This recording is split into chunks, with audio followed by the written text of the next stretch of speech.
এক সময় শান্তিনিকেতনের নির্মল শহরে রাফি নামের এক কৌতূহলী ছোট ছেলে বাস করত। তিনি অন্য বাচ্চাদের মতো ছিলেন না, যারা ঝামেলাপূর্ণ করে বেড়াতো। তিনি একদাই একা রাস্তায় খেলাধুলা করতে পছন্দ করত। রাফির হৃদয় সরল সিধা ছিল। বিশাল ক্ষেত্র, ফিসফিস করে গাছ এবং বিশেষ করে আমের বাগান যা তার বাড়ি ঘিরে রেখেছিল।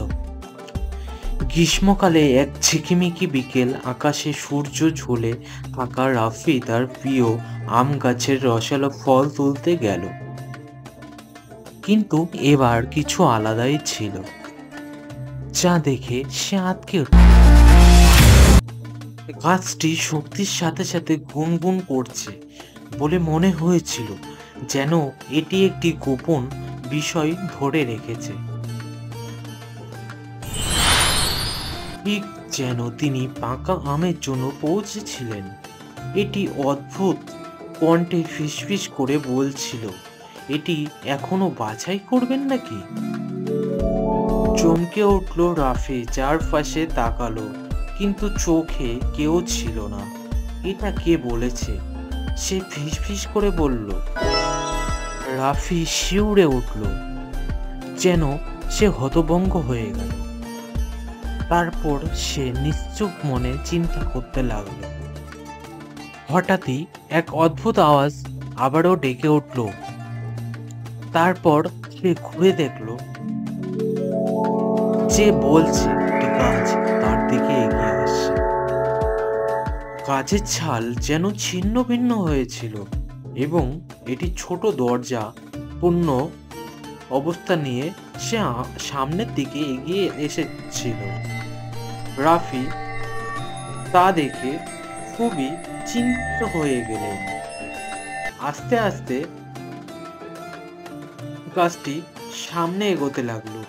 এটি দেখে সে চুপচাপ দাঁড়িয়ে রইলেন। রাফি এক মুহূর্তের জন্য হতভম্ব হয়ে গেলেন। দরজাটি খোলার সাথে সাথে তিনি একটি ক্ষুদ্র উজ্জ্বল প্রাণী দেখতে পেলেন। এটি পরীর মতো দেখতে, তার হাতের চেয়েও লম্বা নয়, দেখে মনে হচ্ছে কাগজের মতো ডানা তার পিঠে রয়েছে। আমি আমার মঙ্গেশকরের অভিভাবক, তিনি নিজের পরিচয় করিয়ে দিয়েছিলেন। কেবল হৃদয় খাঁটি আমের দেখতে পাবে।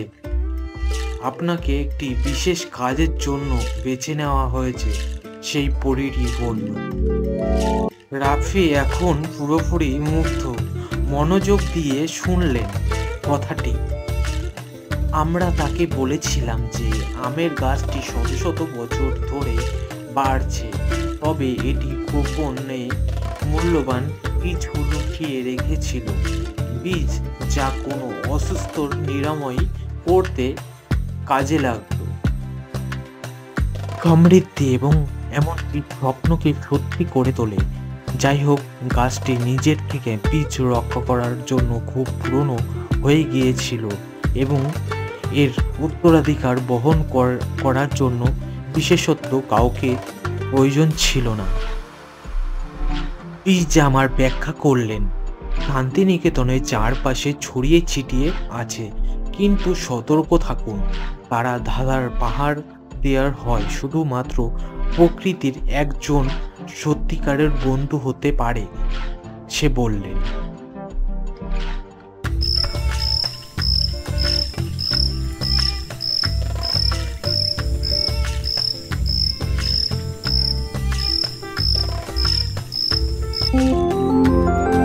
উত্তেজিত রাফি চ্যালেঞ্জ নিতে রাজি হয়েছিল। তিনি পরবর্তী কয়েকদিন মাঠ অবসরণ, বৃদ্ধ গ্রামবাসীর সাথে দেখা এবং সূত্র বিনিময়ে ধাঁধা সমাধান করতে পাঠিয়েছেন। প্রতিটি সূত্র তাকে আরেকটি জাদুকরী আম গাছের দিকে নিয়ে যায়। প্রতিটি শেষেছে বিনিময় করো। যাত্রা শেষে সুন্দর একটি পুকুর লুকিয়ে থাকা চূড়ান্ত ধাঁধার সমাধান করে রাফি একটি সোনার আম আবিষ্কার করেন। হাতে ধরতেই অশ্রু আরও একবার হাজির গর্ব করে হেসে উঠল। আপনি নিজের যোগ্য প্রমাণ করেছেন রাফি। তিনি বলেছিলেন, বীজ এখন রক্ষা করার দায়িত্ব আপনার।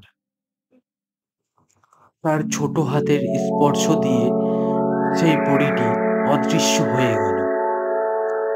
রাফি জাদুকরি আমের বীজ দিয়ে ভরা থলি এবং বিনিময়ে ভরা হৃদয় দিয়ে রেখে গেল। সেদিন থেকে রাফি শান্তিনিকেতনের মায়াবী আম গাছের রক্ষক হয়ে ওঠেন, নিশ্চিত করে যে তাদের গোপনীয়তা গুণগুলি প্রকৃতির ভাষায় যারা সত্য বুঝতে পেরেছিল তাদের কাছে পৌঁছে গেছে।